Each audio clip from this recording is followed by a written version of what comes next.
hold off just for a minute to see if he can get that fixed.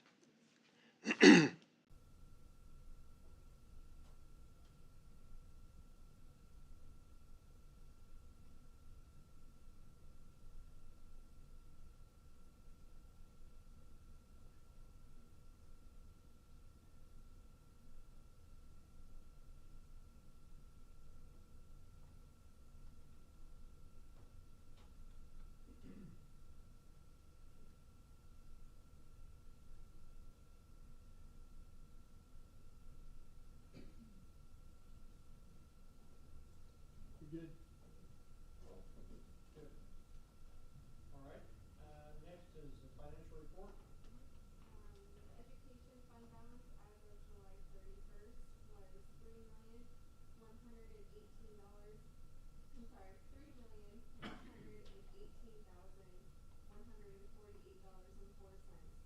A year ago, this balance was $1,352,821.02. The operations fund balance as of July 31st was $1,467,794.66.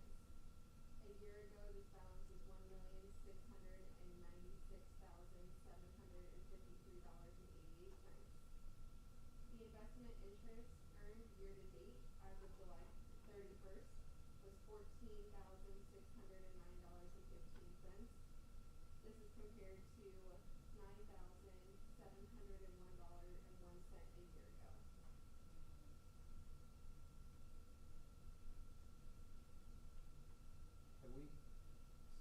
Have we made any bond payments yet on that bond that was issued last year? The first one did go out in July, so it's not, yes, actually. Is it reflected in this? It is. Okay, because I was a little afraid we were accumulating things that looked better than they were. Yeah, well, all of our payments came in through our debt service, which is not recorded on here. Okay. So they came in, when it comes in from the county, it goes directly into our debt service fund. Okay. It goes out through our debt service fund, but it's never recorded on this discussion. Is all of our mics on? Yes. Yep. Hang on just a second. Keith went back to talk to him.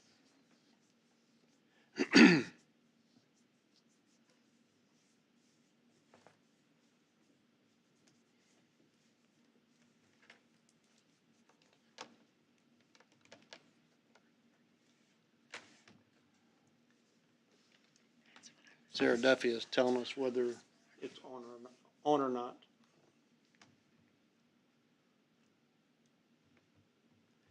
We just sit and move our mouths. Confuse Sarah. Yeah.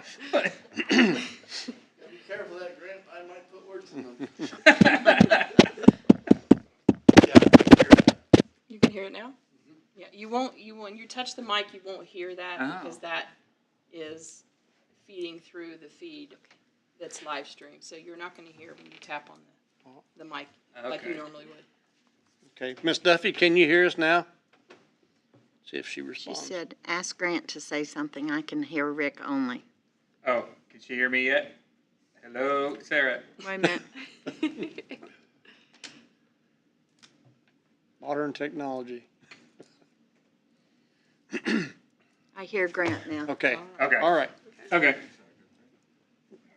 Can you go back through what you just went through? So, because Do you want me to read over all of this yes. again? Okay. Yeah, if you could, please. Yep. The education fund balance as of July 31st was $3,118,148.04. A year ago, this balance was $1,352,821.02.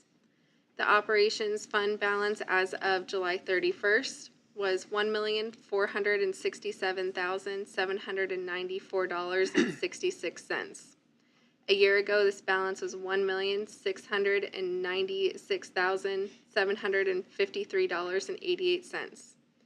The investment interest earned year to date as of July 31st was $14,609.15. This is compared to $9,701.01 a year ago. like an investment going up like that. That's good. Yeah, it helps our bond. Yeah.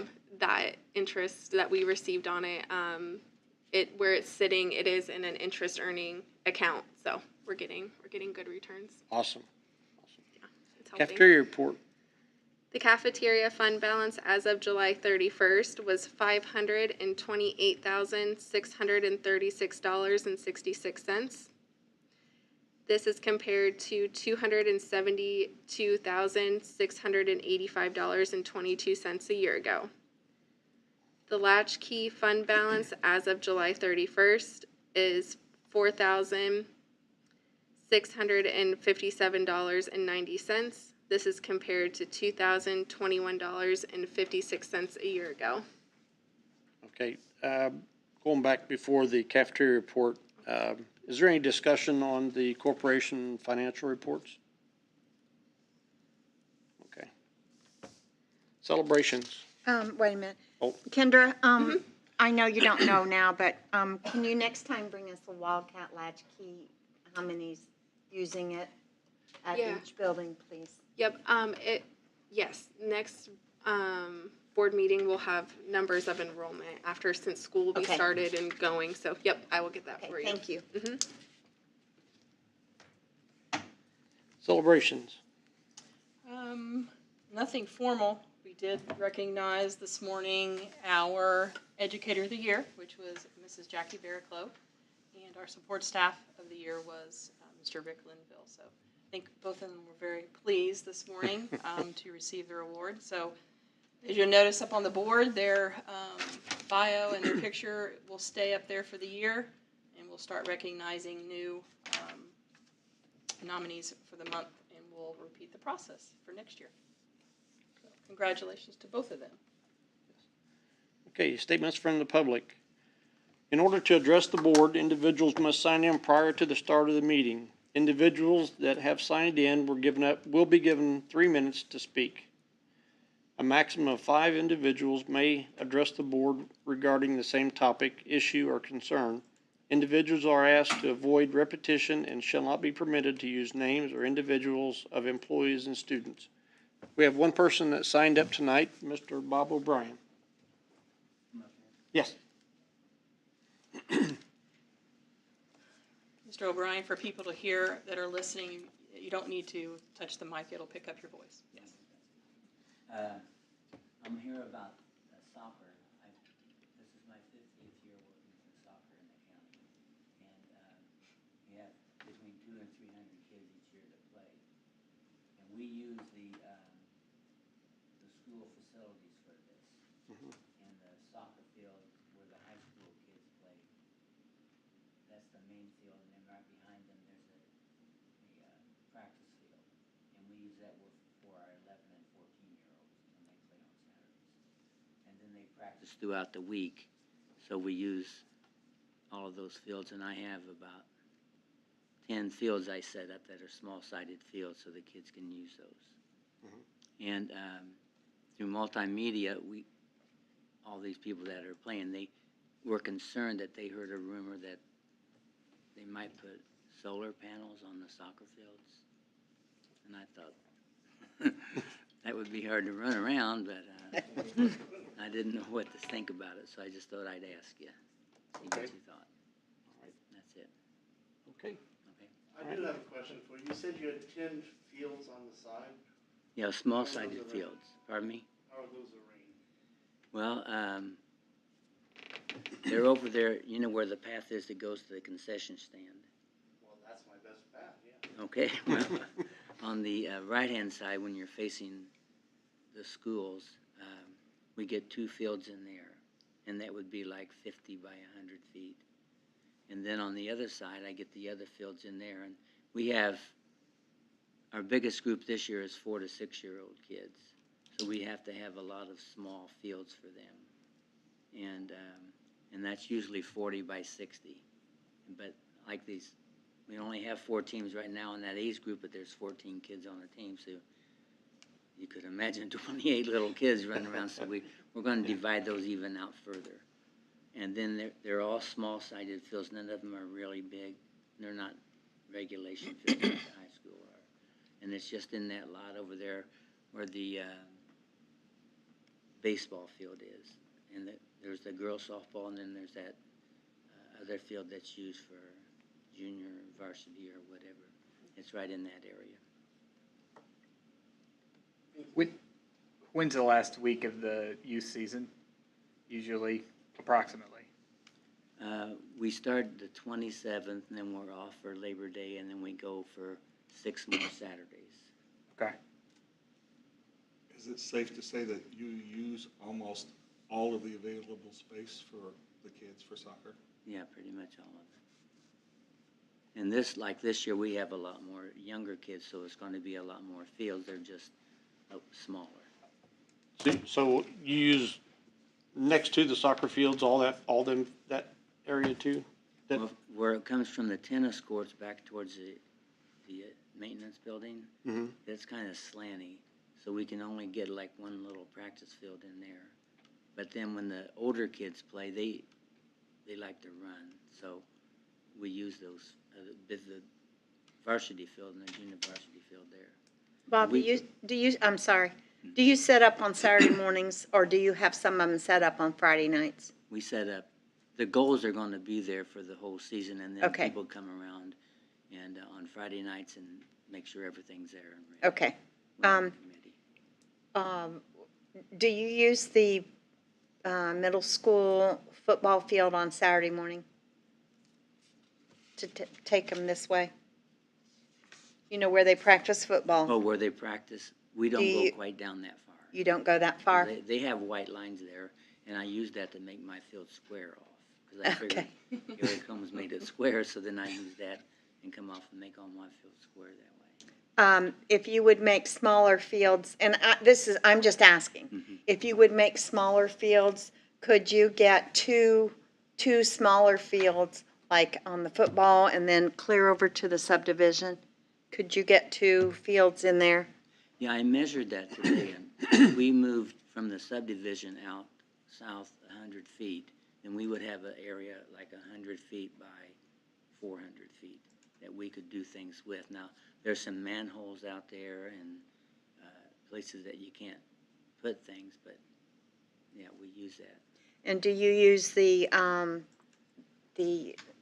other area up there, what's it called, the heating, Geothermal. geothermal field? Do you use that at all? Oh, You don't when go it's that closer to far, that do you? Parking lot, Yeah, we try not to go very far. Okay. There's a manhole over there, which deep. we don't want the kids running on that, Okay. so we just don't put that How in. long do your games last for the younger kids? We go from 9 o'clock till noon.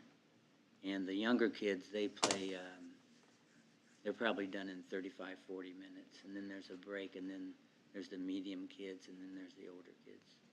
So, from what time in the morning to what time at night are you using those fields?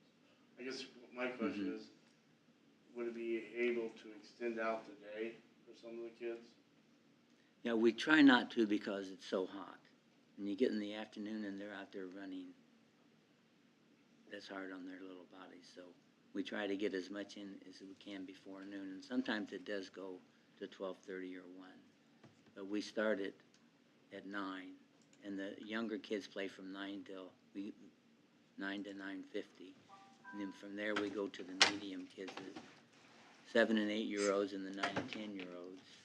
And then they go to about 11, and then 11 the oldest kids start.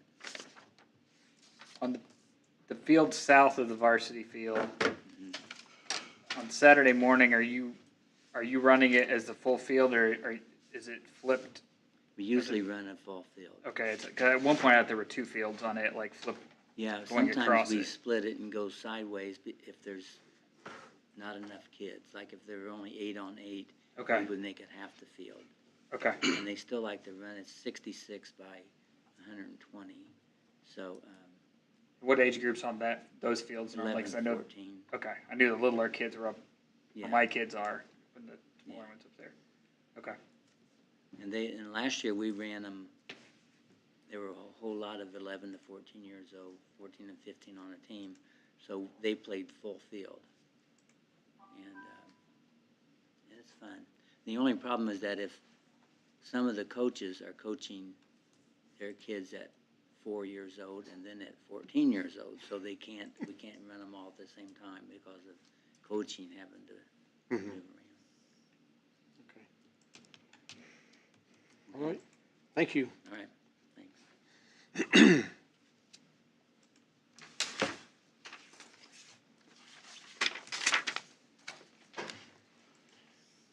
Okay, statement from employees, we have none. Superintendent's report. Just a reminder, school does start Wednesday, bright and early. We had, if you've requested transportation, you should have that information, email it or text, I believe. Both. Approximate, you got both? I got both for all 4 kids. Approximate pickup time and bus number. So if you have not gotten that, you need to make sure that you call the central office. I was going to give out enrollment numbers, but I'm hesitant to do that because school hasn't started yet. So I don't want to jinx myself, but from all indications, it looks really positive. Definitely our elementary numbers are up. It's just what will happen at the high school and middle school as school starts. So should have a much better report in September, but I feel good about it right now. So Good. Okay. Good. That's a good positive note. Okay, old business. These board policies, 1619 and then 01, 03, 1623, 1630, 01, and 1662 were presented at the last board meeting. So I'm just asking for approval tonight. Tammy, did we have a question or something that we needed? Did you mark something on one of those? Not the last one, Okay. no. Okay.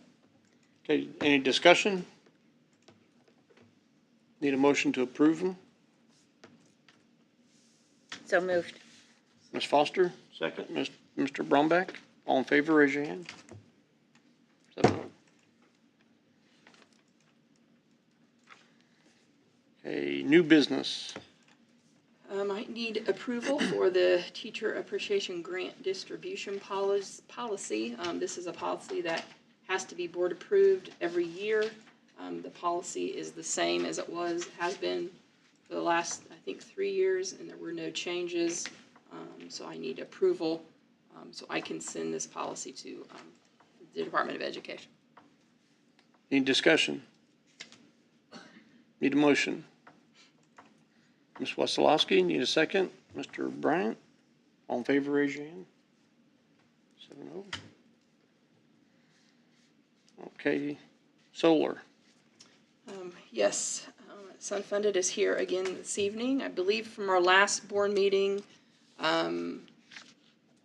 Gill, Mr. Reeves, and Mrs. Foster agreed to meet in the interim in between board meetings, and I believe we had a couple of meetings, I think, to hear alternate proposals. And Kelly and Patrick are here this evening. In your board packet was their proposal and location and numbers. So I think they want to maybe just give a brief overview of that and allow the board to ask questions. Happy to do that. You want us to kind of just walk through the process we went through, or do you want us to just kind of hit the highlights? Hit the highlights. Okay, hit the highlights. Thanks for having us back. Could you come up to the mic, please? I think you all know it by now, but I'm Kelly, one of the co-founders. Seen each other a few times over the last 7-8 months, but it's been a really good process. Patrick will pull up the numbers here for the original location, but as we told you all, just to kind of prep you as you see this, I know it was a Zoom call. Obviously, the inflation environment that we're in, combined with the tariff that was imposed, it's since been removed, has created a constraint on the supply side of things, and then obviously labor costs are up. You guys are experiencing this beyond just solar. I don't think I need to go back into that.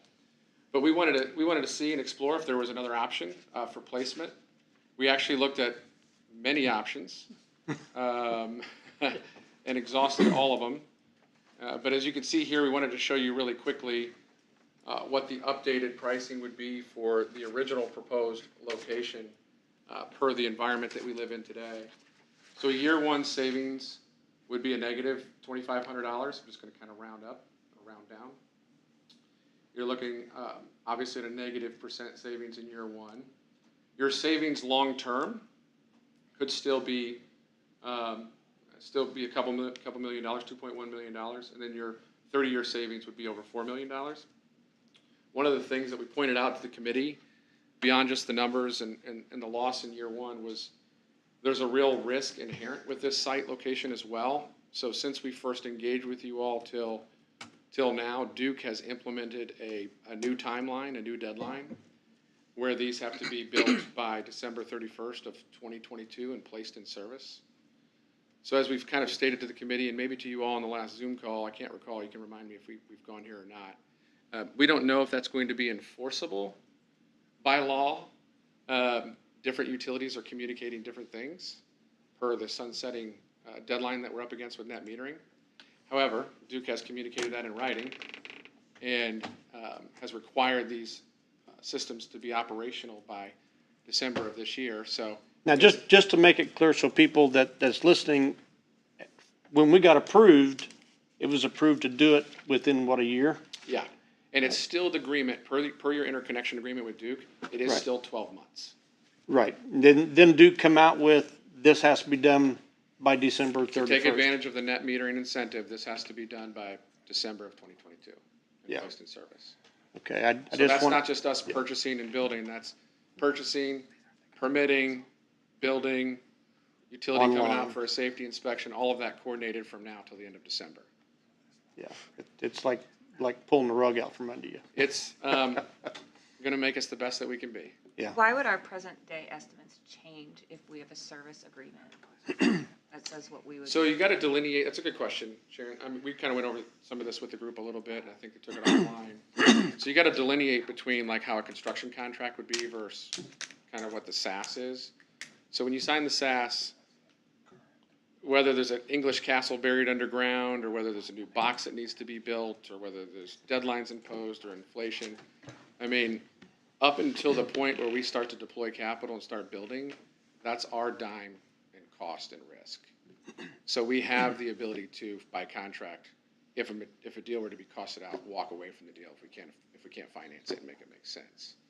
We didn't want to do that here because we want to build a project for you all, and we want to continue to build our business. So we assumed some of the risk in hoping that we could work with your team to find a valuable solution with a new placement and location to be able to get a meaningful deal for you all, and then be able to have a deal that, ideally we don't lose money on. The cost went up.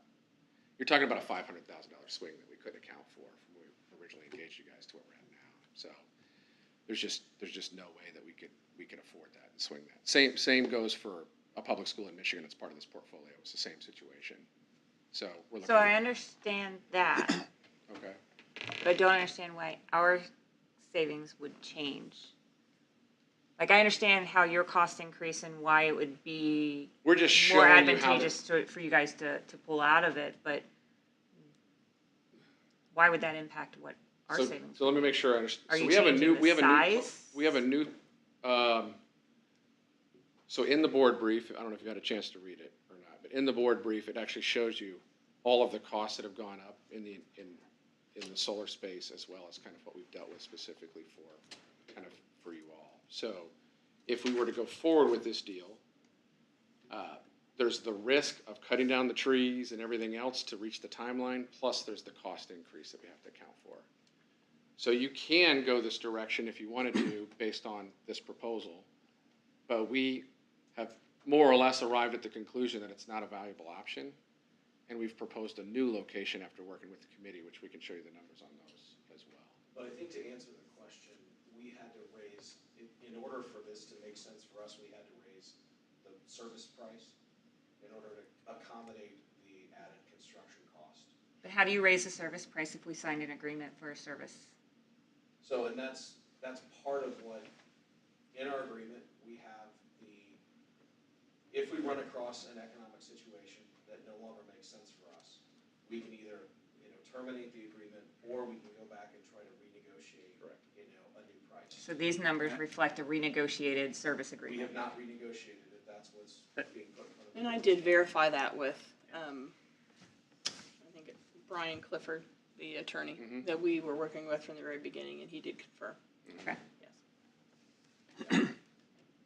So basically, yes, in order for us to make this original location work, there would be an increase in price, and therefore it has an impact on it. The examples we usually use, we've used with you guys in multiple scenarios is, like if you have a transformer that comes and it's $1 million and it costs out a project, then we would walk away and be disappointed, or we could try to negotiate with the utility or amend it with you all, with an updated proposal, but, yeah. So this is a version of that scenario with aluminum costs up in the long line run and labor costs up significantly and everything else. This is the world we live in today. So, the question I have is, if we're under contract for this location, and that's how you made your application permit, how does it work to move the field? That's a good question. So, do you want to answer it? I can. I don't know if you're going to pick it up on the microphone. So from an electrical perspective, the design won't change. We're still gonna have the same panels and the same inverters. It's still gonna run into the same electrical equipment in the building. We're just installing it in a different way and putting it in a different location. So it doesn't change the interconnection application, because it's the same system electrically. To kind of build up on that, Francis, so it's a single line drawing that's submitted. So Duke will be indifferent to it. The final engineering doesn't come until later. So as far as the permit from the commissioners, I assume that there's some kind of zoning? Yes, Yep. once we get the approval on the final placement, then we will get the permits from, we'll work with Franklin County on Area planning. Yeah, the zoning will require a site layout at that point, Yep. but yeah, to Duke, it's kind of a big black box. And- So I guess my follow-up question is, you go through this and for whatever reason, let's say that it wasn't approved, what would happen at that point? Yeah, So right now, go ahead. I was gonna say, if the zoning doesn't, are you talking about if Franklin County doesn't approve the zoning? Yes. Then that's still on our dime and on our risk, so if that happened, we would be. You'd be disappointed because you couldn't get the project, Right, but whatever our hard cost to date is, $50,000, $75,000, it's not a cost to you, we eat that. yeah. So this is what's unique about our model, maybe Francis, to kind of talk to you and even Sharon with some of the questions you brought up. And I know sometimes this is kind of hard to process, so any of these questions, we really do welcome them. If you're going to purchase like a basketball gymnasium, you guys are working with an architect and engineering group on your dime, and then you're running an RFP, and then you're paying for it out of a bond debt deal or something like that. So a lot of those things are worked through. It's your cost, right? It's the cost to the taxpayer or whatever. Here, you don't have that cost to the district or the taxpayer. So we're doing the process, which is a little bit inverted from how you might normally do it, but it's really to your advantage because we're absorbing that risk through the development phase. And the reason why we hedge that bet from a business perspective for Sun-funded is so that we can bring multiple schools together and try to get them financed and built at the same time at no outlay of capital to the school. So the engineering, the architecture, the construction management services, the bond, all those things that would go into a project like this if you did it yourself, those would be your cost, and some of that process would be things that you'd have to work through and risks that you would have to bear. So I understand it seems a little bit like we thought we were going this direction and why are we here? But we're absorbing that cost and risk to this stage. And we've got another, go ahead. The utility cost, I had a conversation with Grant earlier, that the utility commission approved, what did you say, a 20% increase? There was from these guys may chime in, July to September. December. Okay, there's a 20% hike. They're not saying it's permanent yet, so who knows? So, I mean, Sun-funded hasn't modeled that in. I'm assuming some hike is going to occur, and they've already gone back on top of that 20% hike, and they're asking for another 7.2% that they just submitted. That's correct. So from That the brings me to the question, the energy that is produced would be more valuable. Yes.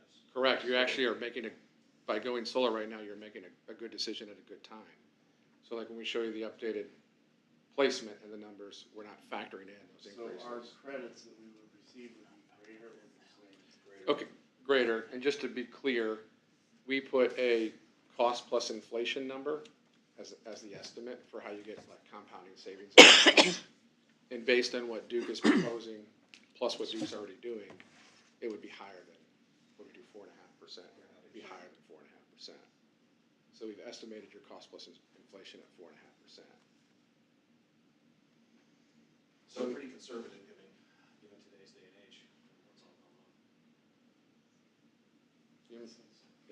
Yeah, that other hike goes through, I think they're saying it's like 29% over increase over where it was last year on commercial electric. Obviously, we're biased, so you have to see past this comment from the person standing in front of you with solar, but you're making a smart decision to adopt solar in the environment that you're in, and so forth and so on. Obviously, if we can come to terms on the updated placement. We looked at down the hill across from a building, we looked at geothermal, we looked at a longer line run at the field between Elementary. the elementary. There's pros and cons to everywhere that we looked.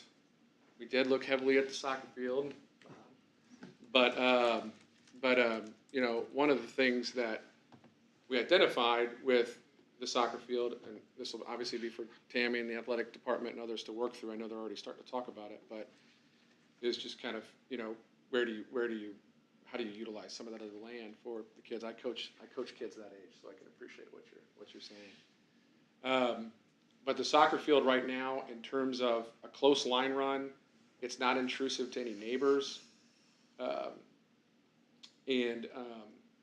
You know, based on the sizing that we need for both the middle school and the high school, it can fit on the practice field, assuming that, you know, this is an amenable option for you all. If you all see the numbers up there, obviously that's significantly better because we're eliminating tree removal, we're eliminating long line runs with aluminum and labor costs and everything else. That would be higher up the hill. So you're looking at, my eyes are bad, I think rounded up, that's $25,000 in savings year one, as opposed to -2 and some change. You're looking at, I think it rounds up to 17% savings in year one, 2.4 million, 2.9 million, I should have these memorized, 2.9 million for 25 years, so almost $3 million. And you're looking at 5.2 million for 30 years. So it's a very meaningful deal, assuming you all can align for, you know, how to work through some of the changes. I know anytime there's change, it takes a little extra elbow grease, but we did exhaust all options for you all with your committee. Beth had some good ideas and questions. Rick, Grant, sometimes there was pushback, sometimes there was alignment, sometimes we ran numbers and that changed again. Our engineers were like, what are you guys doing to us, you know? But Tim was even designing stuff on the fly in real time in one meeting to show placement options. So we have done our best to be accommodating. We are under a tight timeline, but you know, but right now it looks like if you all can feel comfortable with this option, it seems to be the best option that you have on campus in terms of, again, not intrusive to anybody. I know there's the soccer consideration, but not intrusive to any neighbors. It's the closest. It's a clean, level field to build on. We even looked at kind of behind the bus auxiliary parking lot, but then you get into trees and a hill, and you get into scrunched space, and we've had somebody donate the gazebo, so that kind of crunched us. We looked at the geothermal field. The geothermal field might be better for recess and other things, you know, and who knows what you want to use that for down the road. So we did look at all the options, and this was kind of what we felt was the best foot forward, purely looking at it through a solar lens. So, Mr. O'Brien had a very valid point. This isn't just high school. This is actually a community which we need to engage with. Did Denny present anything on how we would arrange things at all? I mean, is there a plan to make sure that's taken care of? I guess timing would be everything at this point, but if the board does decide that this is the correct placement, we have to be committed, I think, as a board, to find a solution, whatever that may be. There are some options, but none that I'm ready to present tonight. But yes, Denny and I have had conversations. Well, you can only go so far with a theory, because then you're working towards something that may not ever even happen. So, I mean, I understand that part, but it doesn't seem, I guess my question, does it seem viable that we could come up with a solution to appease that problem? Yes. I think so, yes. If Mr. Bryant would work with us and show us where we could squeeze in different locations, that would be awesome. I mean, that would help also. Are you willing to work with them to try to find a solution here? Thank you. Bob, I do want to say that as we took this under advisement, and we have not made any decisions, but as we talked through this several times, soccer was the main issue, is what are we going to do if we use that second field? We have, like Tammy said, we have no solutions, but we do know how big it is, and we're not going to just take a soccer field away from the community. So I hope that makes you feel better. It did me. Yeah, there is some options that we're looking at, and they're pretty valuable options. So we're not just taking away and saying, no, there's nothing now, nothing there. Okay. Well, I think it's important after 50 years of work that, we don't discontinue the soccer program. No. Well, it's growing. Why would you discontinue if it's growing? I've been out there on a Saturday with all of the hundreds of kids and the parents that are involved. It's Yeah. an entire community Yep. thing. I think Sharon has a question.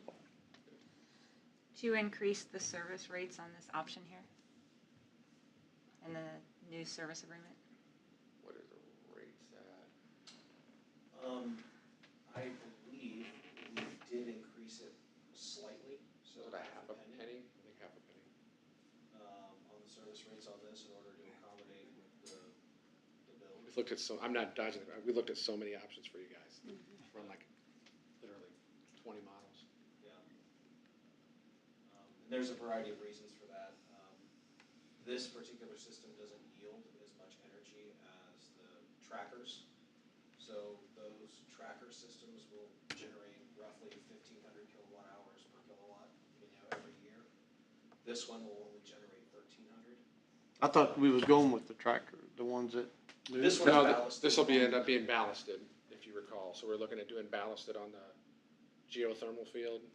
Yeah, could you give a little more, I don't know if the rest of them understood the ballast system. Yeah, no problem. So two benefits. So ballasted is where you have like a sled, if you will, and you put kind of cinder blocks or something on it to stabilize it. You do a wind analysis to see how to disperse those correctly. So it'll be a lower array, and the panels will be slightly closer than if you had them like at a 30% tilt or whatever. So it'll be less intrusive optically, and then it's faster to build. So it's more economical to build and it's faster to build. You just don't yield as much solar. Yeah, it ends up being a trade-off between it's a lower cost up front, but there's a bit lower production. They Since we're kinda come out moving, of we wash. said, what can we do to eliminate all possible risks for this project for you and for us and our partners? And the balanced approach we've done for actually our first project in Portage, Indiana. It's on a parking lot that's being unused. We even looked at the auxiliary. We looked at the extras, the overflow of bus parking. We looked at everything. We looked at parking lots and everything. But you can put on some gravel and some stuff under the gravel, so you won't have weeds and stuff grow up, through there, and it'll look clean and nice. And the solar panels themselves will come much higher than your knee, so they'll be lower on the ground. So they won't be visible over the fencing. And we'll be able to put shrubs around that, so. Yeah. Yeah, so it's, okay. If they want to, or they can be visible. Do different projects with kids, with Sammy's. We get into the classroom with you all and have kids come out and interact with them and do research. Yeah, this is something that's gonna be interactive with the school too. 100%. Yeah. You know, this data will be coming right into the classroom. You'll be able to do research projects, labs, activities, project-based learning, STEM, stuff for the trades. Do a lot of different projects with these. What do you mean when you say it went up a half a penny? Half a penny what? Like, So per what? If you break down our service charge to a per kilowatt hour charge, that's where we're saying it went up half a penny. It was, I believe, the average price was like 9.5 cents in the original proposal, and this one is 10 cents. So that would be how that breaks down.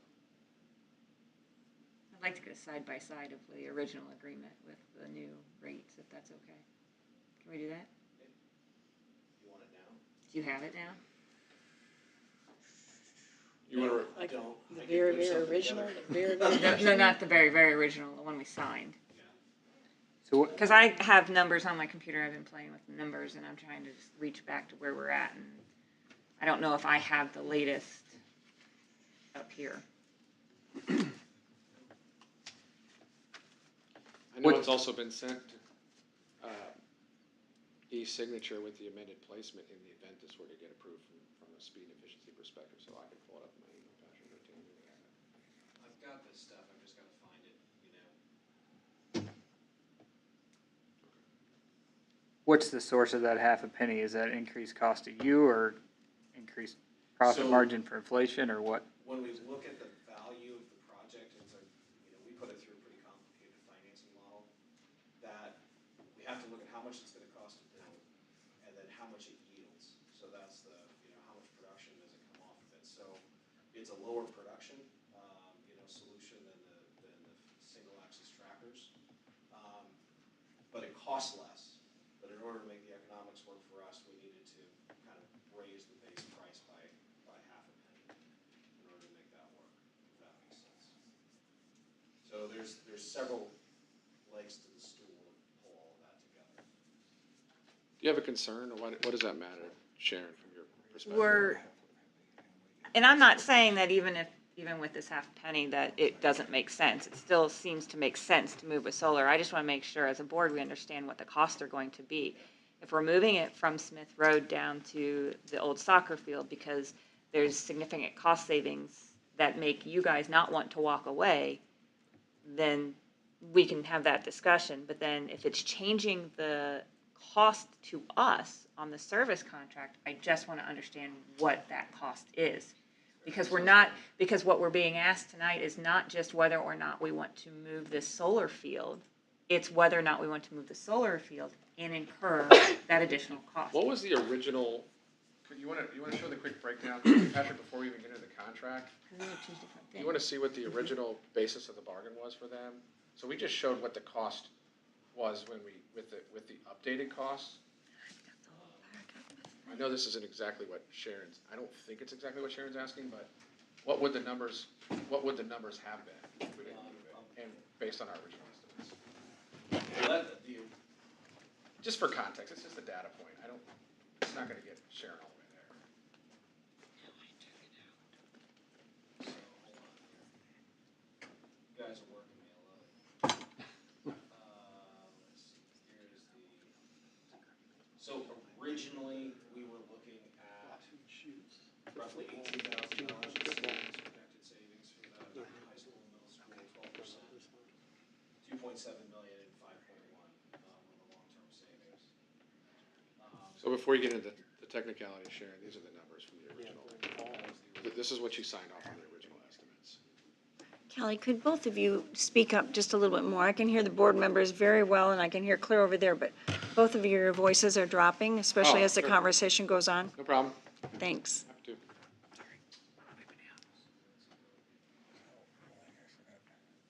Okay, yeah, right there. Give me, This is the original service fees for the high school, and then the original service fees for the middle school. yep, Yes. okay. And then.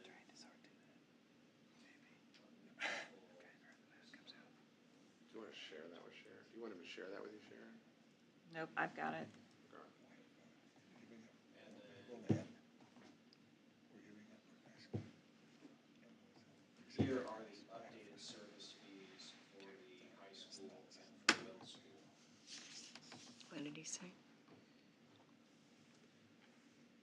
The updated service fees for the high school and the middle school. Thank you. Yeah, and so you'll see the high schools went up slightly, the middle schools went down. We did some optimization with the engineers, you know, when we did the interconnections, to get the sizing right.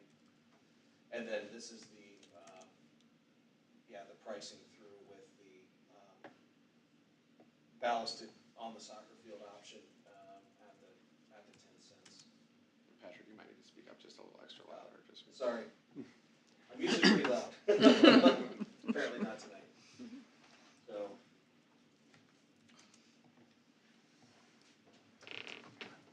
Maybe you can clarify this for me. I don't, we're changing from a less valuable piece of ground to a more valuable piece of ground, where our cost is gonna go up 0.5% and our production is going to go down. Yes. Say,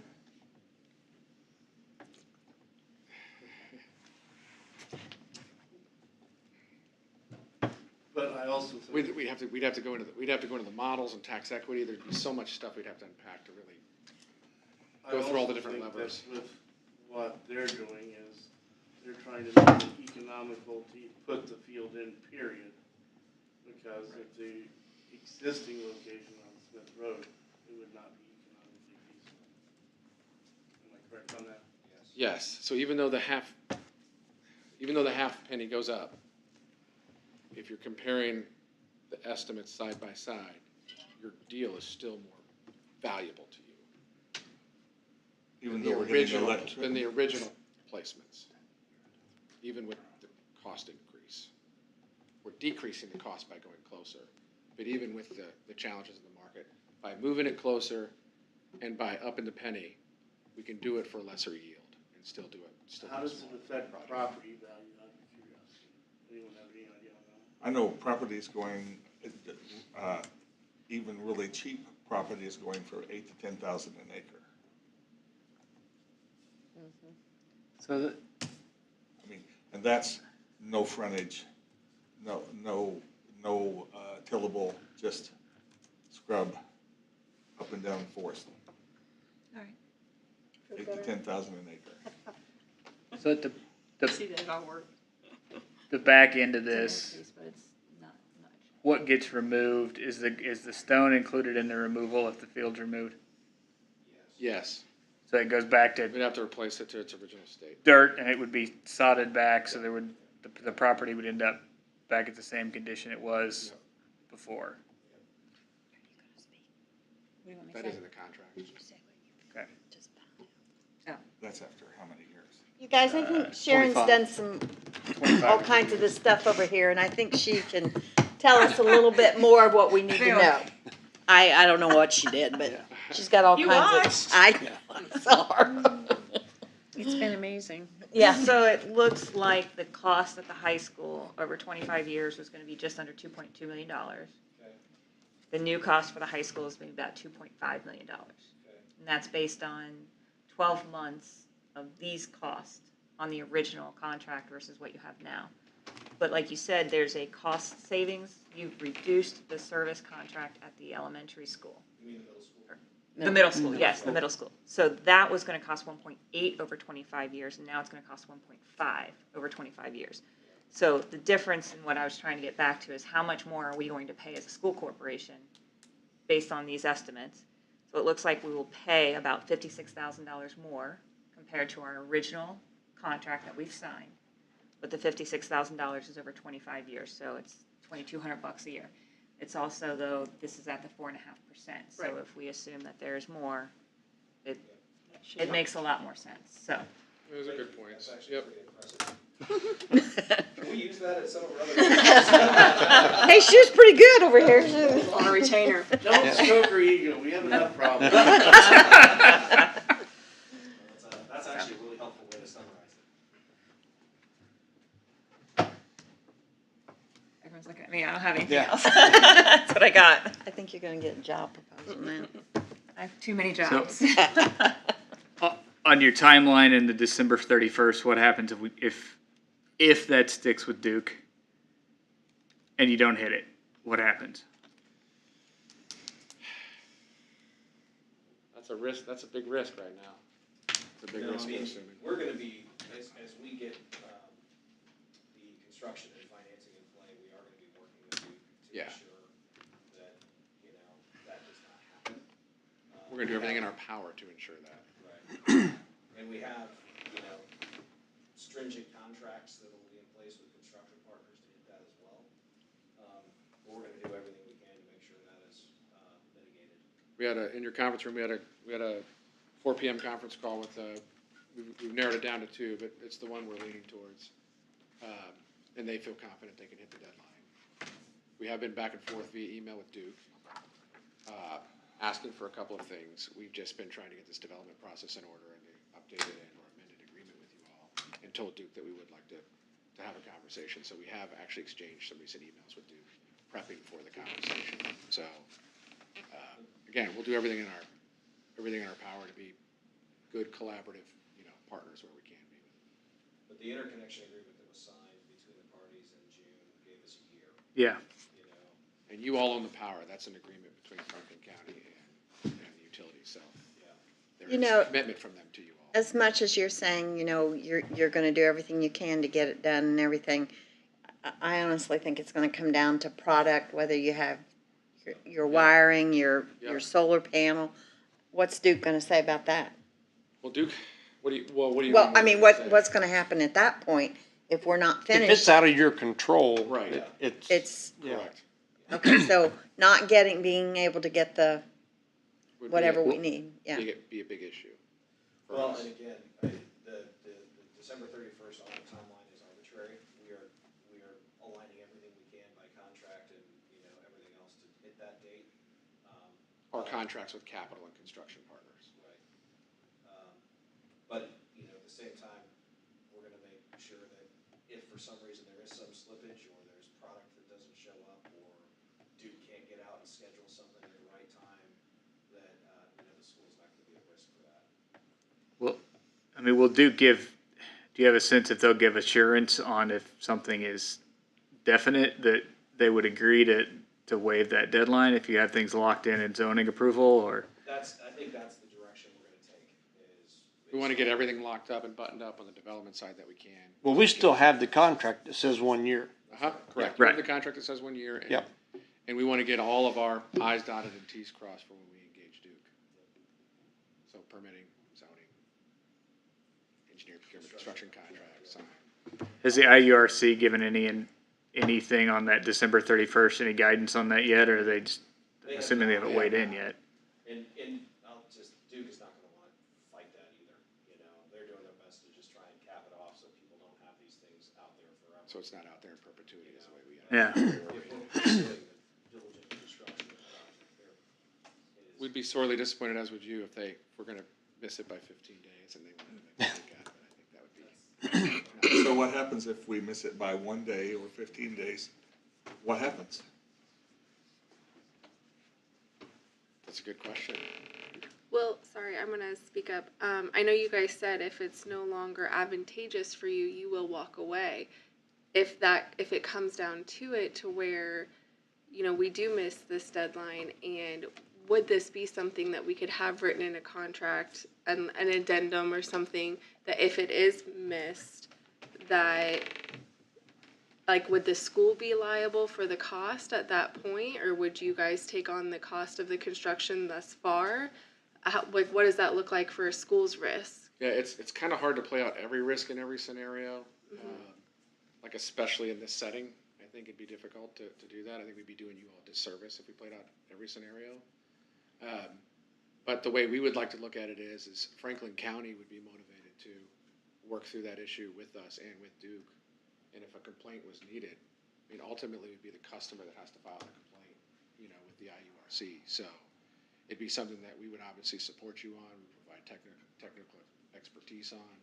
But if they just said no and you missed it by 1 day, I wouldn't want us to just pick up everything and leave. I think you would have an interest in getting $5-point-something million.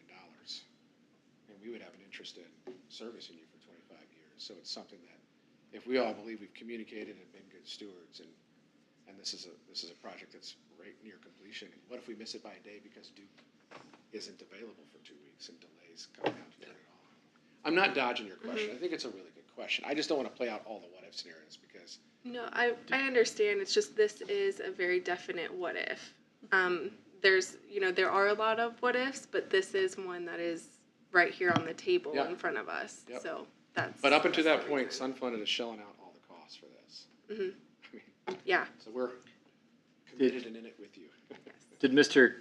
Clifford did you talk to him about the December 31st issue? Did he even get No, into I it? did not. Okay. You have one utility saying a whole different thing about when things needed to be approved just under the application. And then going online, you have Duke saying December 31st, you have other utilities saying nothing. So I think for one utility to stand their ground and everybody else to have difference of opinion is going to be difficult. To Patrick's point, the way we're reading it, and again, we're not Duke, and this could be subject to other people's interpretation for sure, but the way we're reading it is they just don't want it to be in perpetuity and have to have a deadline. So, but we are going to push all of our parties and have everything under contract with all of our partners to hit the December 31st, 2022 deadline. Kelly, I've got to speak up. Speak up. I don't like to talk about this, but the new Democrat spending bill and all the new solar incentives and extending deadlines, have you guys looked at how this? Yeah. I mean, should we look at doing it as those incentives are better and So those increased? You got two. I mean, what have you guys done on that? You have two different ways to look at that. We do. We've been following it very closely, as you can imagine. Basically, with the Senate passed it Sunday, it's got to go to the House, for the final version, and then reconciliation. So we don't know all the details. Yeah. They're extending the solar tax credit. They're taking it back to 30%. It's currently at 26%, and then they're extending it for 10 years, which is great news. There's all kinds of asterisks underneath that in terms of requirements. And some of those may or may not change between now and when it's finally passed. But it certainly will be beneficial for solar in general. And it does help some with the cost on this current project as well. If that gets passed, there will be some. Will we see that? I mean, Well, that's we don't want good. to enter into That's a good a question. contract, will we see That's a the? good question. So, let me take just a shot at that real quick, and you can add color if I'm off. You can correct me. Sorry, Katie, let me speak in the microphone. So we've told you all, at least the committee in detail as we're going through this process, we have been in parallel. I don't want to say this is like herding cats, and that's nothing towards Franklin County, but we've got 3 schools, we've got multiple construction partners, we've got multiple capital providers, we've got regulatory and a number of other things that right now is all on our balance sheet. So as we've gone through this entire process, we're just now kind of getting to finalize term sheets with capital providers. The goal is to hit NTP, notice to proceed, which is close of financing and beginning of construction. That might not mean a lot, but just know that we're trying to kind of like have a really good inclination of where we're going to be financially with the people buying tax credits. And we'll be closing on that transaction the 1st of September. Those parties that have already started providing offers have gone back. Some of them are providing us 26% tax credit and 30% tax credit offers. So it can have a positive impact to you, but it's unknown. I mean, this just came up a week ago. So you'll be transparent though? Sure, of course. When hey, you guys actually saved. If we could save you more money or whatever else, absolutely. And then the big issue that's not going to change is the net metering. Well, so Keith, I'm glad you brought that up, Grant. That's why I said there's 2 ways to look at it. So there's the evolution of the tax credits, but I don't know how much you all paid attention to how all energy's been financed, or some people call it subsidized or incentivized. There's still a tax credit for coal that's out there. So the landscape can and will change, 2 years, next president, 6 years is something else is created, there'll be something new. It's just like a car, right? You used to have to crank it and fire it up, and now it's run with batteries. So there's going to be technology that's going to evolve for years within this space. One of the challenges that we can't account for as it relates to our financial model is the regulatory landscape. Currently in Indiana, net metering sunset on July 1st, 2022. So the only way that you'd be able to do solar going forward, if you were to do it by yourself or do some other contract with somebody else or whatever, and you don't hit the deadline, the Duke deadline, is you'd have to get compensated at the wholesale plus 25% rate. So right now, when you have excess power, I don't know if you all remember this, when you have excess power, right, there's good days and bad days. On the good days in the summer when students aren't in, you have excess power, you're getting compensated at the retail rate. Do you all remember that conversation? Maybe you get compensated at the retail rate. In state law in Indiana, you're going to get compensated at the wholesale rate plus 25%. So let's just say, I don't know what the fully loaded cost is here. Let's just say it's 10 cents, whatever it is. It's actually 11 and a half. 12 cents. It's 12 cents where you're getting compensated at the retail rate. At the wholesale rate, you might be at 3 cents plus 25%, so call it 4 cents. Well, those per kilowatt hour credits over the course of time add up to be a lot of money. So your cost to do the project might not even, it might cost itself out. You might have deferred savings for 20 years. You might not see 25,000 in year one. You might see negative for the first 12 years. I don't know. I haven't run it at the wholesale rate here. So your payback period could be little to none. The other challenge with that is the utilities and their lobbyists and others coined a phrase called instantaneous netting. So they all know that from a solar perspective, the people that matter know when it comes to renewable energy and utilities, that when you're looking at modeling solar the way that the sun ebb and flows during the day, you really want a monthly metering relationship. The utilities started pitching in front of the house a year ago a program called instantaneous netting, saying that it's advantageous to the customers to know what power is really doing instantaneously. Well, I'm not a math whiz, but I think just think about that phrase for a second. How do you, those two words, how do you instantaneously net something? I think it's like impossible. I don't even know mathematically how to do that. So the court actually stepped in and intervened and said, that doesn't make any sense. You can't do the instantaneous netting program. But there's no metering relationship in place by the state of Indiana to approve and put white lines for the utilities around solar, for on-site solar like you're doing with us, to allow for monthly metering. So you don't have net metering in place where you can get it at the credits at the retail rate of 12 cents, and it's not clear how to do the wholesale model. So it's not just a challenge, an issue, or is there extra money there between the 26 and 30%. There's no deal in Indiana for commercial projects the way that we see it, which is why we stopped selling to schools about 3 months ago. But that's So there's why two. we had the grandfathering of the That's why we pushed with you all. right, to get the pre-July 1st approval from Duke under the old And that's regime. correct. We even started filing interconnection applications to get the agreement even before we had a SAS, taking a little bit of a risk on our end just because we were under a tight timeline for getting everything in. Per the IERC. Yeah, so what happens on the federal level unfortunately doesn't influence state policy, which is kind of where we're interjecting ourselves. I know it's a long way to Keith to explain two different streams and answers, but does that adequately answer your question? Or do you still Well, have there's more? just those unknowns. Right. I just want to know what happens when No, those come to light. Yeah.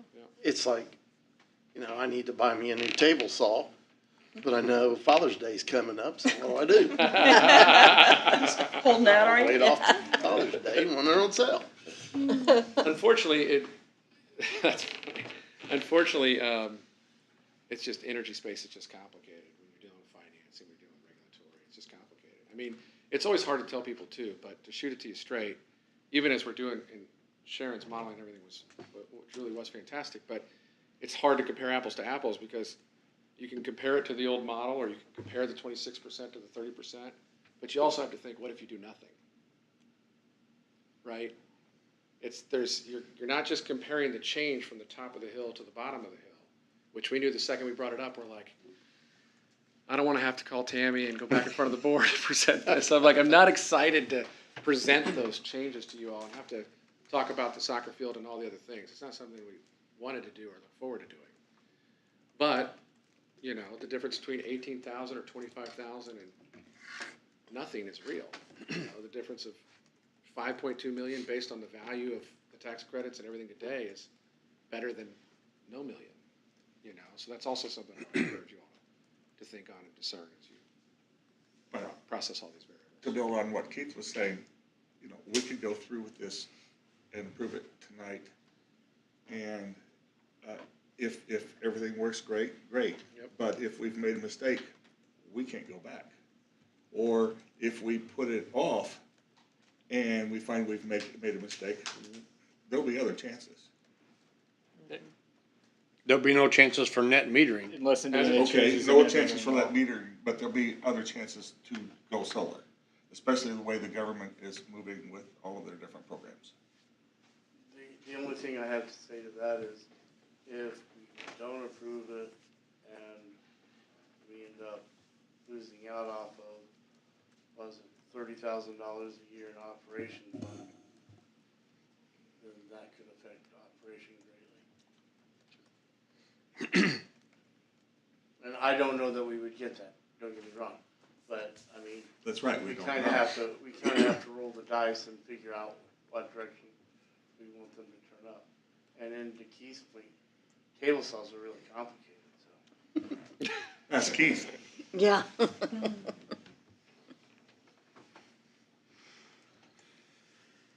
Any more discussion? Are you gonna put in extra borders and shrubbery like we had talked about earlier? Because of the location, it becomes more important that it looks nicer. Well, as Right. of right now, I'm talking to the committee, I think that's what no, we don't have any concrete plans to put anything in shrubbery-wise, based on where it's at. We contemplated that if we had to put it on the geothermal field and everybody was comfortable with that location because of the homes, if it was needed, but there was also a setback from there. So we thought, well, that might not even be needed. But when we got away from it and looked at the soccer field, I mean, we don't believe that there's gonna need to be any shrubs. I don't know if you all feel differently about that. Well, when I used to look out my classroom, I would see green stuff, grass, trees. And now I'm contemplating looking out those windows and seeing a solar field. Everybody views it different, Terry. I can't Unless you're a speak- science class Yeah. looking out there seeing a solar field, they might like it. Yeah, I don't want to speak for anybody here. I'll share what I've heard in different scenarios. I've heard everything from no solar, I hate solar, for whatever reason. I'm not saying that's No, anybody I was here. fine with it Yeah. up there. And I've heard everyone say that. I've heard that. And I've heard even beyond what it would look like in a physical location. The former chancellor of Indiana Wesleyan said, one of the coolest things I ever heard him say when he said, hey, we're thinking about going solar, he asked his child what she thought about it. And she says, I think it's so beautiful because of what it represents. It represents progress. It represents being good stewards for our environment, us who's going to have to run the country in 30 or 40 or 50 years. So it represents progress, and it's important to some people that care about those things. And it represents savings for the school Well, and corporation. then of course there's that. I mean, if there was going to be something that was, we're not in the ag business, so we're not going to plant stuff and take care of it for 25 years, and then you guys are upset about it. I don't mean to sound silly, but upset about a bush or something. But if there is a real optical issue, and we had to put in some arborvitae or something like that, there's no shading issues, we could do that. If there's a real issue, because I know we're trying to get this, we have to get this thing Yeah. moving if we're going to go forward, just because of the time frame. Take Sun Funded's interest out of this. To get you all savings and to build this thing and to work with our partners, we're going to have to get moving on the project. Well, from So- my vantage point, it's either move forward or kick it. You have to decide which way you want to go tonight. Yeah. Agreed. But if it gives you some peace, if that becomes an issue, you can mark my words down. It's recorded. We'd be happy to figure out a solution for you there. I want someone just to explain it to me one more time, one concise time. And I've been listening intently, but I'm watching Sharon as she miraculously puts all these figures through here, and I'm listening to Terry, who very well explained it with Sharon's first is we will be paying more, and with Terry saying, but we are getting a smaller field, a smaller piece of equipment that will Generate deliver. less. Yes. But we're Than gonna the have origi- more savings. Than the original SAS agreement, yes. but well enough to give us the service that we need within, and still all of these what-ifs. But Katie, if, And still have assuming, savings. assuming we get, We will get the We savings. still let's, have let's say we savings. let's say we get it built and turned on. Let's focus on well, we're troubleshooting a lot of scenarios tonight. And again, all questions are great. Let's get it all on the table. We have a long-term relationship going forward. We're fine with that. But to keep it really simple, I don't know if you can pull this up. Your original proposed offer, you were saving $18,000 in year one. Correct. With this one, you're saving 25. If everything works the way as planned. Well, we just have to, we have to build it this year. And right now, I'm sorry, Terry, do you have other concerns? What do you mean if everything works according to? Well, there are all these what-ifs. Is it guaranteed? There's nothing guaranteed, Terry. I mean, No, but whatever your you do the concerns best are. you can do. Yeah, right. No, I think Terry is, and I understand his reservation because what he's saying is, okay, what happens if the sun doesn't shine enough? No, the sun's gonna What shine. happens if, you know, Oh, gotcha. we But start we into this and just then we be have problems going through all with these what a ifs. battery or, you know, all these what ifs as we go. And, you know, there are so many question marks that you can say, okay, we'll have $25,000 savings, but that's if things go well. And if things go bad, what's Well, fun we wind up with? Francis and Terry, let me answer that question just really quickly. I'll try and do it succinctly, but I also want to show Katie the numbers too. So, if you recall, and I don't know how much of this we went into in great detail. I know we did with attorneys and leadership, but we guarantee production, if you all remember that. Some of you Yes. remember. Okay, so we're guaranteeing what this is producing in terms of kilowatts. So we don't guarantee savings. This isn't a guaranteed energy savings contract, which, well, I have. Because we Not don't like know this. what the energy company is going to charge us. Right, I got that. Okay, thank you. So, but you have a set, flat, fixed rate based on that production guarantee. So we look at meteorological data, solar's proven, it's bankable, it's insurable, it's warranty, we're gonna come out, if there's an issue with a panel or something, we come out and fix that. So I just wanted to give you all some piece and clarity there and revisit that. So from a production perspective, there's a lot less what if. I think the what ifs that we've gotten focused on, rightfully so, that we're talking about is just, we're having to navigate these development challenges and epiphanies and quotes and everything that we've gotten, and real quickly turn around and move because of the Duke deadline. That's the squeeze that you all are feeling. We all are feeling together. So, and we are absorbing that cost and risk to this date and going forward. That is Sun-funded absorbing that and investing in that for you all, with you all, with the unknowns. Now, it would be disappointing if we go through all this and we don't have solar. That would be disappointing for all of us financially. But just based on the deal of what was on top of the hill versus now, Katie, to get back, just to make this really plain and clear, you're looking at 18 grand, 12%, 2.7 million, and 5.1 million. With what we're proposing now, Patrick, if you could show her really quickly. Even with the cost increase to offset the yield and some of these other things that we just explained, you're looking at 25,000 savings year one, 17%, almost 3 million and 5.2 million. So if everyone's okay, what we're really talking about today is placement. If everyone's okay with placement, and you're comfortable with making the decision on the placement, we would amend the SAS with placement to reflect these estimates.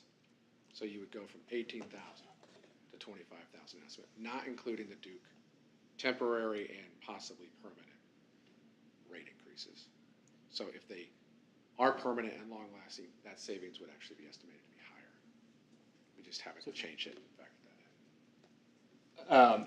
to me, I guess I see two main risks. One has been there all along. That's the risk that the price of power doesn't go up, because then our savings start to diminish. I think power would actually have to go down for us to lose not be money ahead. And on that front, as of today, we've got a 20% head start from where we started. If they just make these increases permanent, if they get the next increase, we've got a 30% head start from where we started, which makes that risk even that much smaller. And to me, realistically, over a 25-year period, I think power is going to go up probably at a reasonable clip. And I guess on the December 31st issue, if January 1 didn't hit the deadline, are we locked in on a service contract, or do you guys take your stuff and go home and things are done because you didn't provide the product that you promised? You don't start paying any service fees until the sun's flipped on. You can't flip on the sun without the utility. Right, but I guess if we don't have the net metering, then our math looks a lot worse. Correct. Because then we're back to this wholesale model, and I guess are we stuck with the worst math if it's not done on January 1st, or I don't know. We wouldn't be just able to arbitrarily go and change that, right? We wouldn't be able to change it to the wholesale rate or anything like that per the SAS. Even if it could make economical sense for them, we couldn't make that decision.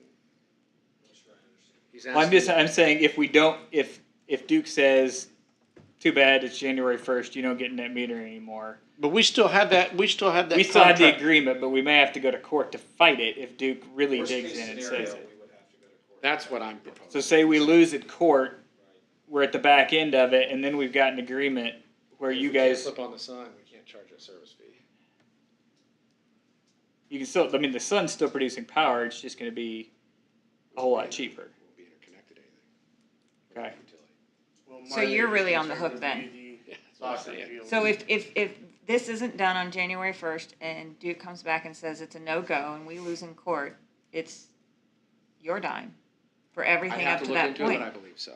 Because you didn't fulfill your I have to contract look- with I'm not us. I'm not an attorney, I'd have to look into it, but I believe so.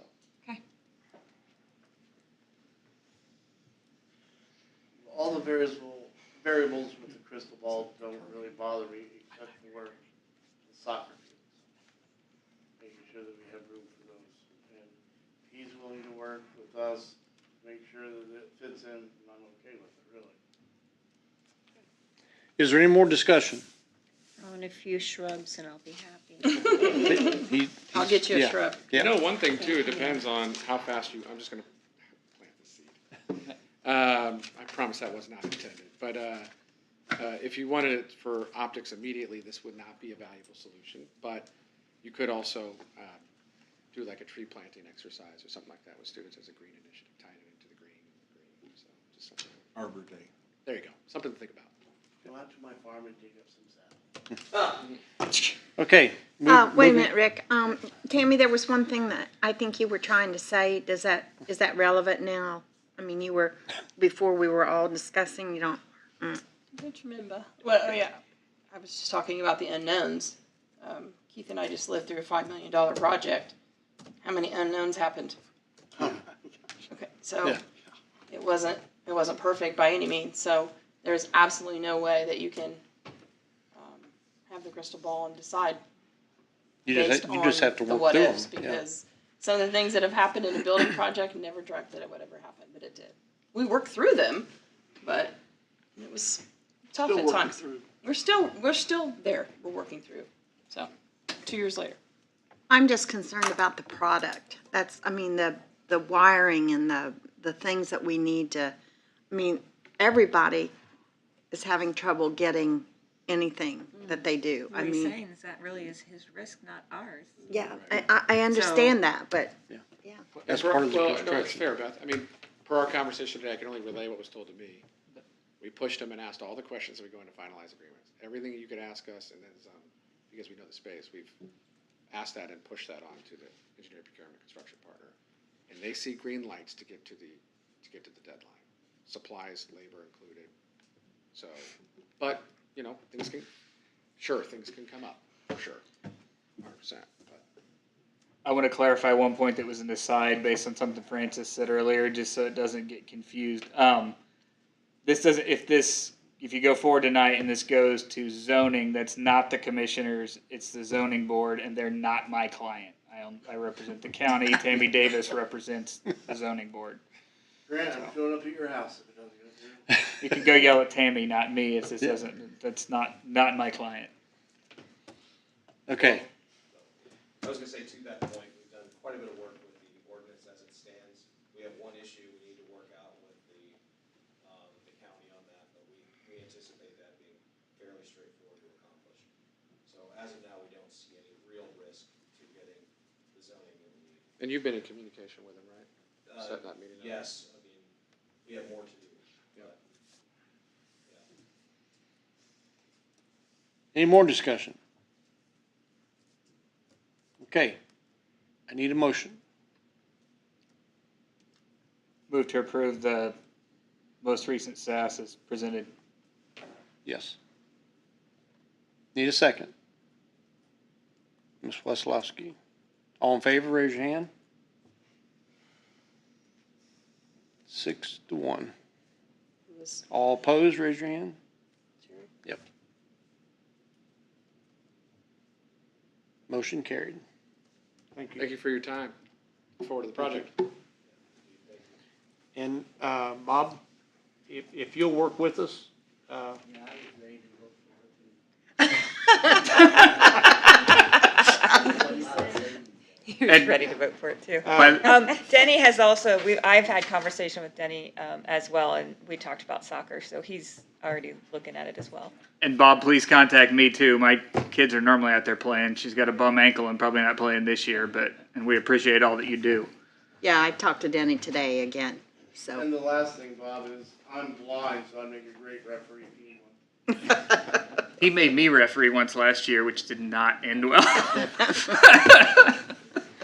okay, moving on. Recommendations to hire Fanning and Howe for the Franklin County High School chiller and pump project. Yes, in your board packet was a proposal for Fanning and Howie. They are the firm that I would like to use for the chiller and pump. You saw the proposal. Anticipating designing the project in the winter of 2022, received bids in the spring of 2023, with the construction occurring not until almost over a year from now, just because on product. Their fee, their fixed fee of $50,000 is part of this, with the anticipated bid range between $410,000 and $450,000. If you remember on the facility study, the chiller and pumps are past their life expectancy. Right now we're okay, but at any time, you just never know what's going to happen. So this has to be addressed. So I'm asking for approval to secure their services. And just to reiterate, it's well past the life of the equipment. Yes. And yeah, especially now, we've got to move on this stuff because you can't play chicken and hope something bad doesn't happen. Well, South Ripley's, they delayed school down there because of this very thing. Okay, need a motion. Ms. Wessolowski, second. Ms. Foster, all in favor, raise your hand. Motion carried 7-0. Who was second? Awesome. Thank you. Review board policy. Yes, okay, so the first one is 2221. You'll see Indiana code and federal law. All the lovely things that have to be from A to X. These are covered K through 12, different subjects, different standards that are on the DOE, but we do cover all these in some aspects, so we do need a policy for that. The second one is non-discrimination and access to equal educational opportunities. You're going to notice the same reoccurring theme in all of these, meaning the same process for the definitions, the same process for Mr. Isaacs being the compliance officer, etc., and the same complaint procedure. Those will not change throughout the document. We just are going to address non-discrimination, equal opportunity, 504, all of those things. So we've already approved many of these, so those processes will not change.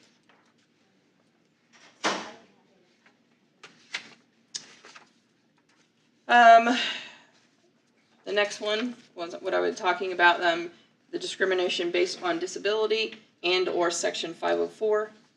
So the, American with the Disabilities Act pretty much dictates what we can and cannot put in the policy. Same process, same procedures that we have had up to this point as well, when filing a complaint, etc. And they are long policies. Yeah. The next one is Title I services.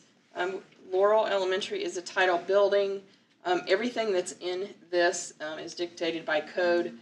So when I'm filling out the grant, I address all these in the grant application itself. So this is a policy we do not have, but it's a process that has been followed. So now we will actually have that in writing.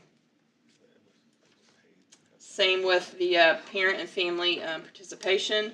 As in the past, when I was working with previous principals, and I will work with Sharon this year, we will ask for parent participation in the Title I programs that we have at Laurel. You said Sharon. Sharon, did I say Sharon? Yeah. I meant Shannon. Yeah. Shannon.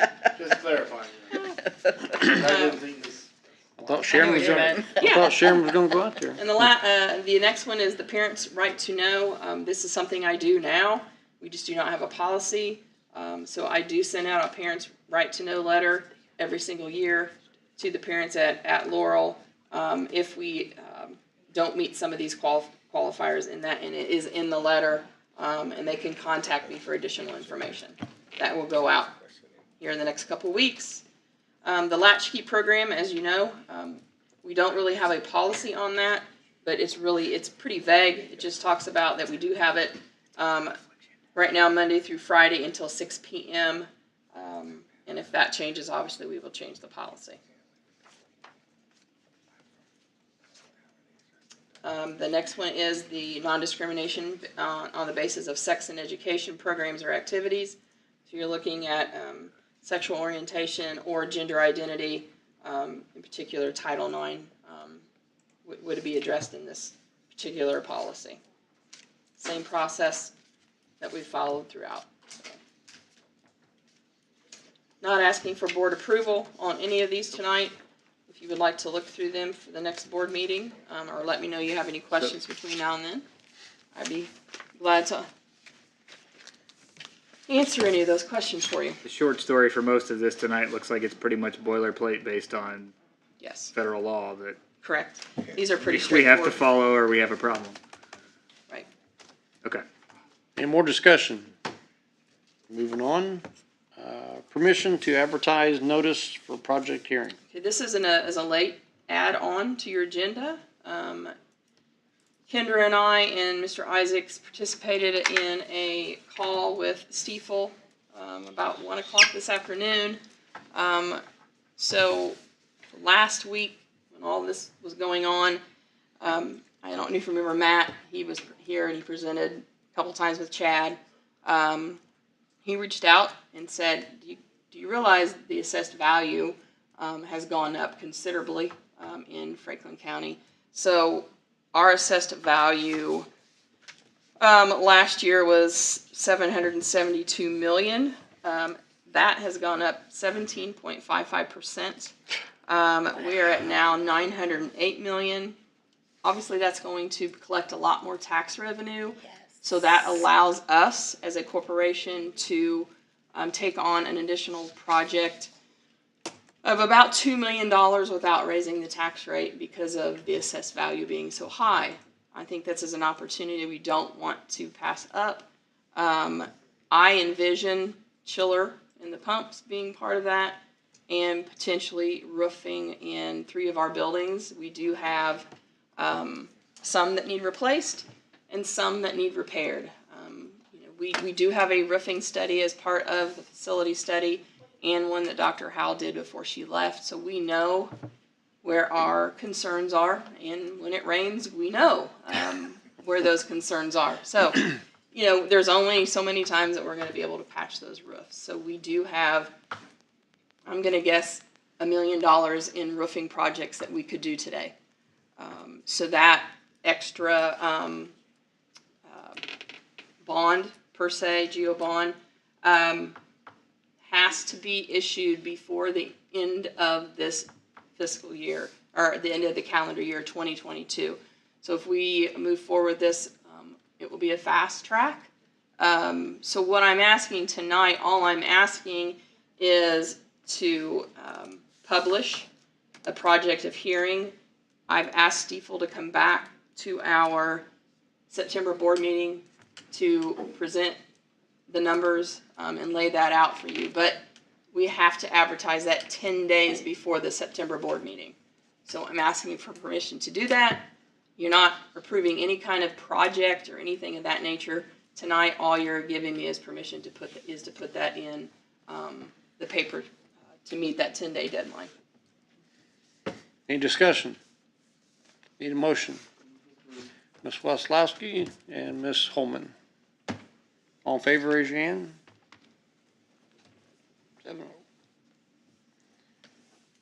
7-0. No legislative updates? No. No future request agenda? Recognition, acknowledgements, none? This meeting is adjourned. Our next regular school board meeting will be 7 p.m.